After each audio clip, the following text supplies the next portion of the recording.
Wadde ababaka kakiiko aka business committee akasunsula ebinatesebwako mu Parliament mu kisanja kino beekubisiza ebifaananyi nga bino, abamu ku bo emitima gibabadde gibeenyikidde. Ababaka batuula akakiiko kano abakulirwa Speaker wa Parliament era nga katuulako abakulira obukiiko bwa Parliament, bannampala b'ebibiina ebirina ababaka mu Parliament, akulira oludda olwabula gavumenti ssaako n'amyuka Speaker. Weewaawo oludda lwa gavumenti luleese ebyo bye baagala bisibweko essira mu Parliament mu kisanja kino, abavuganya gavumenti abatuula akakiiko kano nga bakulembeddwamu omubaka John Baptist Nambeshe nga ye nampala w'oludda oluvuganya, emitima gibennyise kubanga temubaddemu kikwatagana na nnongosereza naddala mu mateeka g'ebyokulonda.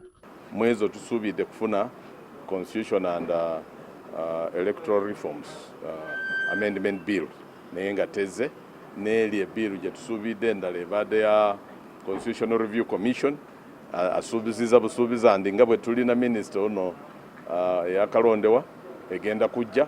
So ebyo ababaka ku ludda oluvuganya ssaako n'abakulembeze b'ebibiina by'obufuzi n'abettanira enkola ya demokrasiya okutwaliza awamu balina endowooza nti okuleeta ennongosereza mu nsonga zino nga bukyali kiweekyanya okuzikubaganyako ebirowoozo ng'obudde bukyali. Kyokka omubaka wa munisipaali y'Ekira Ibrahim Ssemujjunganda agamba nti kino tekimwewuunyisa. Ye ebyali bimutawaanyamu bibiri yabimala, okuggyawo ekkomo ku bisanja n'alijjawo n'asigala mu buyinza, okuggyawo ekkomo ku myaka kati tekyalinamu kimutawaanya. Ekisooka Museveni atufuga tagoberera constitution. Tuyinza gamba nti alina akawaayiro kamutawaanya nnyo bambi ayagala akaleete bakakyuse. Atagoberera constitution ye afuganga bw'ayagala. Kati abalowooza nti tulindire Museveni aleete ennongosereza mu constitution, nze siri omu ku abo. Wabula Nampala wa Gavumenti Denis Hamson Obua agamba nti kino tekisaana kweraliikiriza nnyo kubanga ennongosereza zino zisobola okuleetebwa singa olukiiko lw'abaminisita oba cabinet lusalawo. We work under the principle of I would rather promise a anthill and deliver a mountain other than promising a mountain and you deliver a anthill.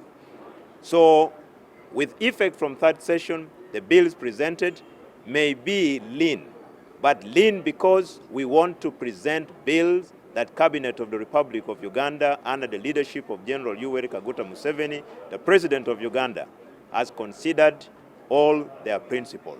Kitegerekese ng'okulwawo okussa ku nnongosereza zino bwe kyava mu kulwawo okufuna minisita avunaanyizibwa ku by'amateeka n'ensonga za ssemateeka. Kinajjukirwa nti gye buvuddeko President Museveni yalonda Ssenkulu wa DP Nobert Mao ku bukulu buno. Bikwata ku constitution. Kati twagamba nti ebyo tubikomye kubanga Constitutional Review Commission egenda okuteebwawo.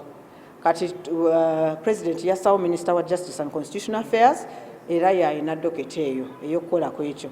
So nze ngamba nti omulimu guli eyo gukolebwa, work in progress. Tulinze baneminga akakiiko ako balyoke babawe constitutional reforms.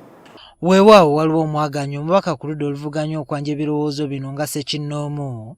Kino nakyo kisobola obutabaako nnyo we kituuka kubanga ekibiina ki NRM kye kisinza ababaka mu Parliament. Gye buvuddeko ababaka ba NRM basalawo bwe bali ekyankwanzi obutawagira biteeso by'ababaka ssekinnoomu okuggyako nga biwandiddwako eddusu akabondo k'ekibiina.